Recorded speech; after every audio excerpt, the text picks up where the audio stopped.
Hey, hola, bienvenidos. Welcome. My name is Grace. Most know me as the Bronx Doula. Coming to you straight from the Boogie Down Bronx to talk a little bit about my favorite, absolute favorite topic. Besides doulaing, it's placenta encapsulation now. There's a lot of talk in the airs about it. I am a strong believer in placenta encapsulation. I think placentas are magical. I strongly feel that this beautiful placenta that's created inside of you and it's nurtured your baby inside, it's also dispelled and released in order for it to continue taking care of baby through you from the outside through consumption, right? It's called placentophagia, the act of consuming one's own placenta. Placenta encapsulation is one of those modalities that goes up and down in style. Some years, like the last, I would say 7 to 10 years, placenta encapsulation has been real hyped up. And then before that, it was really, really quiet. But then in the late 70s, beginning of the 80s, it was something that was big again. It's all the rage. Right now, it's one of those things that everybody is doing, and they're all ascribing wonderful benefits to it. It is not approved by the FDA. Unfortunately, there is no real tangible research on it. In order to do research on anything, run an experiment, you need to have a control. And you can't control placentas. Each placenta, just as the pregnancy and as the parent and as the baby are different, each placenta will be different. Its composition will always be different. Even with the same individual, every pregnancy that you have will be different, and therefore every placenta that you birth will be different. Sure, the genetic makeup of your baby, it's in the placenta, as well as your own, both parent and child placenta. DNA is present in this placenta, right? That is one of the reasons why I urge my clients and anyone who listens to me or trains with me under my Moonar's Placenta Alchemy class, take your placenta home, even if you choose not to consume it. Okay? You can take her, make a beautiful blood print out of it. You can check my Instagram page and you will see wonderful examples of that. Just search for the Bronx Doula and boom, there you will find me and all my beautiful pictures taken. Placentas are magical. They tell a wonderful story of what's been happening. All right, in my opinion, it's an ancestral energy. We are all made of stardust, and therefore we are magical. Okay, placentas provide wonderful benefits to families. I've done over 100 placentas, and I have not had one negative experience. Not one parent ever has gotten sick. Not one parent has ever had any complaints of the level of service and care that they receive from the Bronx doula. Nobody. Okay? That speaks volume. I have a 100% record.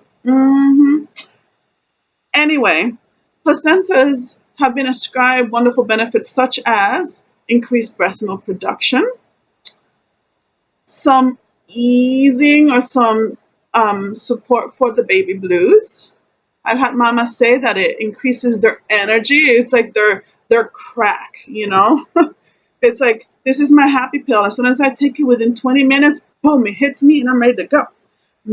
Might be a placebo effect, might not be. Again, research is really difficult to do with placentas. Okay? Each parent has their own individual experience. You might, again, increase breast milk production. The baby blues are not felt as deeply as they normally would have. They feel that their bleeding postpartumly decreases pretty fast. And no, that's not a boogie. That's just my nose ring. It keeps wanting to show itself. So, I look like I'm picking my nose. It's not. It's my nose ring. Anyway, it helps with the cramping later on, helps the uterus clamp down and go back to its size faster. I've had mamas and parents tell me that they don't experience the shedding or the losing of their hair as much when they take placenta encapsulation. Placenta encapsulation is a holistic modality. It is not approved by the FDA, so it's not meant to cure any kind of disease or ailment. If you have a history of postpartum depression, placenta encapsulation can be used alongside counseling and alongside, if your practitioner feels is necessary, alongside psychedelics, look at me, psychopharmaceuticals. Okay, my brain is always thinking about fun. Anyway, placenta encapsulation can help with a lot of these things. Okay, I can't promise that anything is going to happen, but more likely than not, you're going to feel some sort of benefit. Okay, the process is pretty self-explanatory. You can look all the videos up on YouTube and you'll see it's simple. Take a fresh placenta, give her a gentle bath, make sure that she doesn't have any gauze or anything in her that's not for ingestion. Also, as a professional, I look to see that there are no big chunks of placenta missing unless the midwife took a piece and gave it to the parent in case there's some hemorrhaging happening, right? Some midwives will take a piece of raw placenta and ask the parent to chew on it and put it sublingually, so either underneath the tongue or in the jawline between the cheek and jaw, and that helps with the hemorrhaging. I look to see how the membranes are they intact? Are they all there? Right? Because sometimes some of the membranes might stay behind, and that can cause you to continue bleeding afterwards. And even during the postpartum period, as you're healing, you might pass small pieces of the amniotic membranes. It happens, right? So it's important to be mindful of your body and talk to your midwife or your OB and let them know what's going on.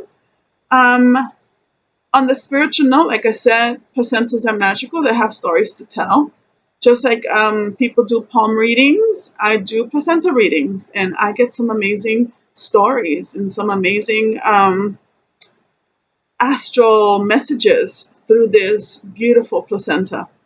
I also train individuals in the art of placenta encapsulation and alchemy. It's called Moon Arts Placenta Alchemy. I am one of the very few placenta encapsulators of color who teach of color.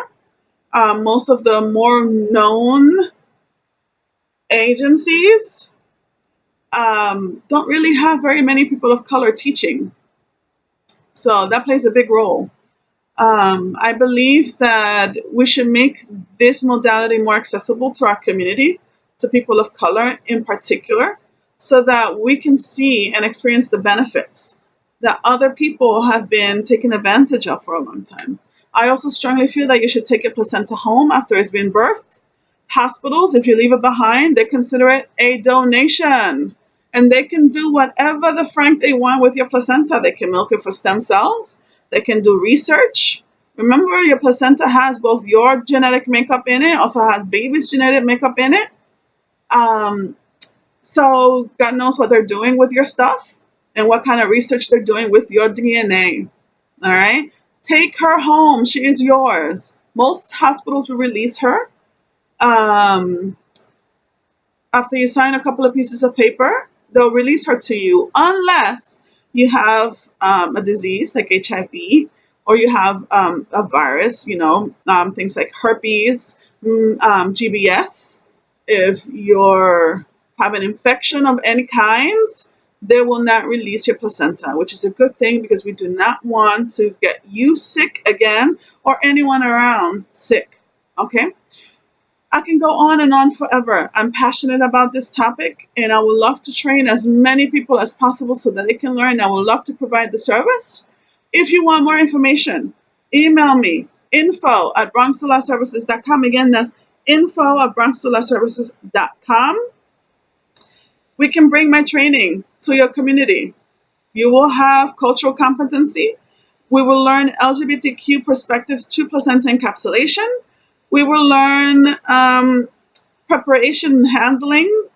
You will get a lot of wonderful information. I apologize, got a little something to throw.